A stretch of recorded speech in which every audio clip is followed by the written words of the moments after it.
for so many women that I know, myself included, when I first took my first Tantra workshop, I was shocked. I never thought of myself as a masculine woman, but I realized I was completely in my masculine energy. I didn't even know where my feminine energy was. I had no idea what it was. And I thought, because I, at the time, had very long blonde hair that I always bleached really blonde, and I wore nice makeup and like beautiful clothes and heels all the time, I thought I was feminine. But that was all just pretend. I was completely masculine, trying to disguise myself as feminine. Think about a battery for a moment.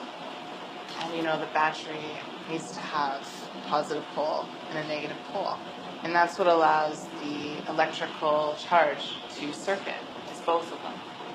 So if you go into a relationship, and maybe at first, you know, you have that initial charge, you don't know each other, there's chemistry, but very quickly that initial chemistry fades.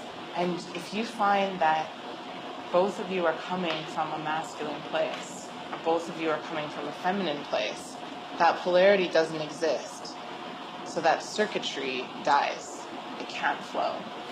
And that is actually one of the biggest causes of relationship breakdown, is the partners depolarizing.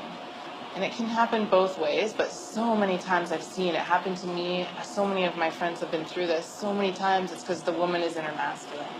And it's hard because as a woman, you feel you need to. And there is a time in the workplace, problem solving, where you need to go into this energy. But we don't realize that when it comes to relationship, when we come back home, we have to learn to switch into the feminine energy.